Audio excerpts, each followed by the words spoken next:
సంవత్సరాల తరబడి ఎన్ని మందులు వాడినా మీ మోకాల నొప్పులు తగ్గట్లేదా? ప్రాణ పెయిన్ క్లినిక్ లో అత్యాధునిక చికిత్స. ఏపీలో భారీ వర్షాలు కురుస్తున్నాయి. బంగాళాఖాతంలో ఏర్పడిన తీవ్ర అల్పపీడన ప్రభావంతో వర్షాలు దంచుకొడుతున్నాయి. ఉత్తరాంధ్రలో ఎడతెరిపి లేకుండా కురుస్తున్న వర్షానికి జనజీవనం అస్తవ్యస్తమైంది. శ్రీకాకుళం, విజయనగరం, విశాఖ జిల్లాలో శుక్రవారం రాత్రి నుంచి భారీ వర్షం పడుతోంది. రోడ్లు జలమయంగా మారాయి. లోతట్టు ప్రాంతాలు నీట మునిగాయి. విశాఖ నగరంలో పలు ప్రాంతాల్లో వర్షపు నీరు నిలిచి రాకపోకలకు అంతరాయం ఏర్పడుతోంది. భారీ వర్షాల నేపథ్యంలో విశాఖ జిల్లాతో పాటు అనకాపల్లి, ఎన్టీఆర్, కృష్ణా, కాకినాడ, అల్లూరి, పశ్చిమ గోదావరి జిల్లాలోని అన్ని ప్రభుత్వ, ప్రైవేట్, కార్పొరేట్ పాఠశాలలకు ఇవాళ సెలవు ప్రకటించారు. విద్యార్థులు అప్రమత్తంగా ఉండాలని కూడా సూచించారు. సముద్రంలోకి మత్స్యకారుల వేటకు వెళ్లొద్దని అధికారులు హెచ్చరించారు.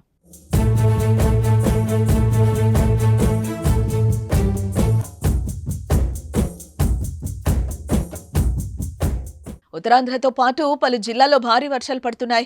ఎన్టీఆర్ జిల్లాలో నిన్నటి నుంచి జిల్లా వ్యాప్తంగా ఎడతెరిపి లేని వర్షాలు కురుస్తున్నాయి. భారీ వర్షాలతో పలు లోతట్టు ప్రాంతాలు జలమయమయ్యాయి. మైలవరం నియోజకవర్గంలోనే రాత్రి నుంచి ఎడతెరిపి లేకుండా వర్షం కురుస్తూనే ఉంది. రెడ్డిగూడెం, మైలవరం, జీకొండూరు మండలాల్లో వాగులు, వంకలు పొంగిపొర్లుతున్నాయి. మైలవరంలో లోతట్టు ప్రాంతాలు జలమయమయ్యాయి. జగ్గయ్యపేట ప్రాంతంలో ఉరుముల మెరుపులతో వర్షం కురుస్తోంది. విజయవాడలో కుండపోత వర్షం కురుస్తోంది. ఇటు శుక్రవారం నుంచి నాన్ స్టాప్ గా కురుస్తున్న వానతో రోడ్లు, లోతట్టు ప్రాంతాలు, చెరువులను తలపిస్తున్న పరిస్థితి కనిపిస్తోంది. పల్నాడు జిల్లా నర్సరావుపేట పరిసర ప్రాంతాల్లో జోరుగా వర్షం కురుస్తోంది. తూర్పుగోదావరి జిల్లాలో కూడా వర్షం కురుస్తోంది.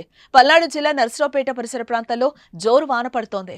కడప జిల్లా ప్రొద్దుటూరులో భారీ వర్షం కారణంగా రోడ్లు జలమయమయ్యాయి. మురికి కాలువలో నీళ్లు రోడ్డు మీదకి రావడంతో ప్రజలు తీవ్ర అవస్థలు ఎదుర్కొంటున్నారు. ఏపీలో కురుస్తున్న వర్షాలకు జలాశయాలన్నీ నీటితో కళకళలాడుతున్నాయి. శ్రీశైలం జలాశయానికి వరద నీరు కొనసాగుతోంది. శ్రీశైలం జలాశయం 9 గేట్లను 10 అడుగుల మేర ఎత్తి నీటిని దిగువకు విడుదల చేస్తున్నారు అధికారులు.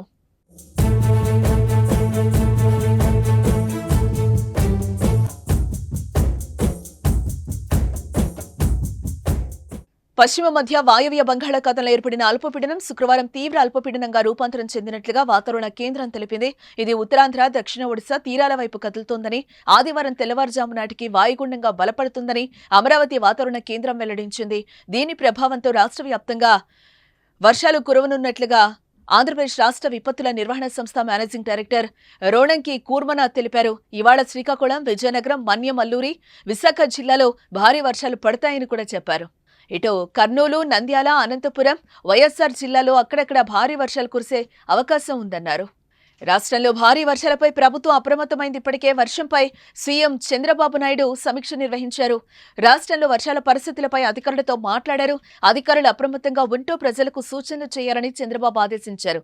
మ్యాన్ హోల్స్, కరెంట్ తీగలు తెగిపడితే ప్రమాదాలు జరగకుండా చూడాలని, అన్ని శాఖలు అలర్ట్ గా ఉండాలని సూచించారు. భారీ వర్షాలున్న ప్రాంతాల్లో స్కూళ్లకు సెలవు ప్రకటించాలని, పొంగే వాగులు, వంకల వద్ద హెచ్చరిక బోర్డులు ఏర్పాటు చేసి ప్రజలు ప్రమాదాల బారిన పడకుండా చూడాలన్నారు.